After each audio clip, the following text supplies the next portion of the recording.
Chapter 6. Southern Sudan, 2008. Nya's family had been coming to the lake camp for generations. Nya herself had been there every year since she was born.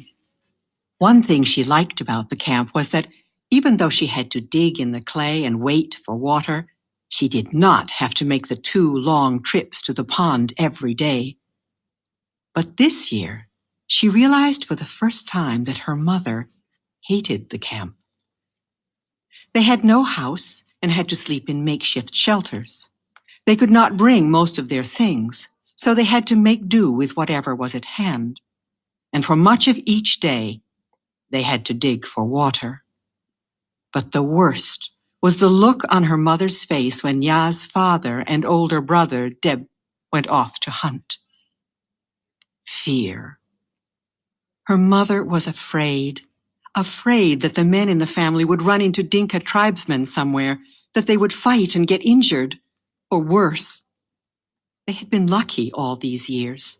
No one from Nya's family had been hurt or killed by Dinka. But she knew other families in the village who had lost loved ones in this way.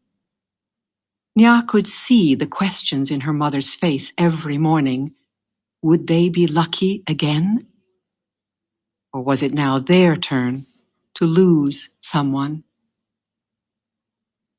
Southern Sudan, 1985. Salva's mouth closed and opened again, as if he were a fish. He tried to speak, but no sound came out of his throat. He tried to move, but his feet seemed stuck to the ground. "Salva!" the man said again, and hurried toward him. When the man was only a few steps away, Salva suddenly found his voice. "Uncle!" he cried out, and ran into the man's arms. Uncle Jawir was the younger brother of Salva's father.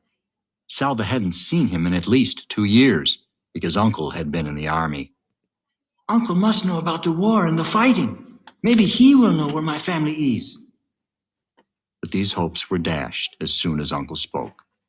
"Are you alone? Where is your family?" he asked. Salva hardly knew where to begin his answer.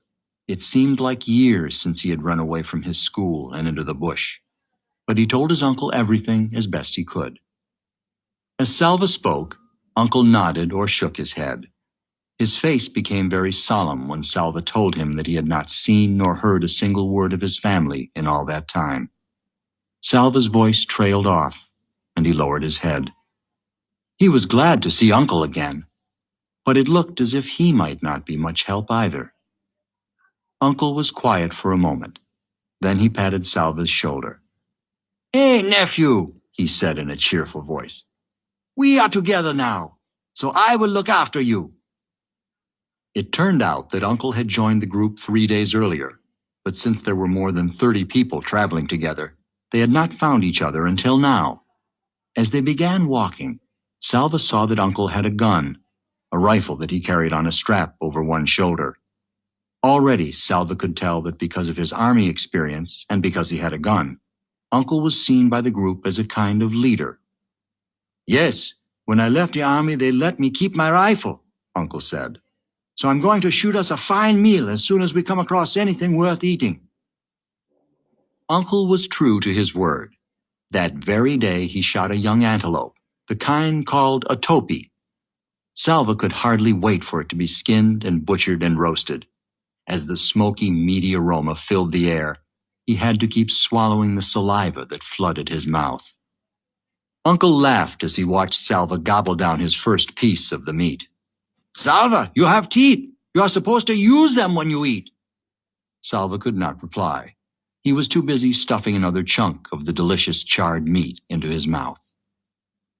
Even though the topi was a small one, there was more than enough meat for everyone in the group. But it did not take long for Salva to regret his haste in eating. After so many weeks of near starvation, his stomach rebelled mightily. He spent most of the night vomiting. Salva was not alone. Whenever his heaving stomach woke him, he would hurry to the edge of the camp to vomit and find others there doing the same. At one point, Salva found himself in a line of half a dozen people, all in an identical pose, bent over, holding their stomachs, and waiting for the next wave of nausea. It might have been funny if he hadn't felt so miserable. The group continued to walk through the land of the Etwat. Every day they saw lions, usually resting in the shade of small trees. Once, in the distance, they saw a lion chasing a topi. The topi escaped, but along the path Salva saw the bones of prey that had not been so fortunate. Salva and Mariel still walked together, staying close to Uncle.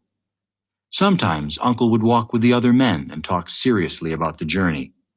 At those times, Salva and Mariel would drop back respectfully, but Salva always tried to keep Uncle in sight, and he slept near Uncle at night. One day the group began walking in the late afternoon, with hopes of reaching a water hole before settling down for the night. But there was no water anywhere, though they searched for miles. They kept walking into the night and through the night. For 10 hours they walked, and by dawn everyone was exhausted.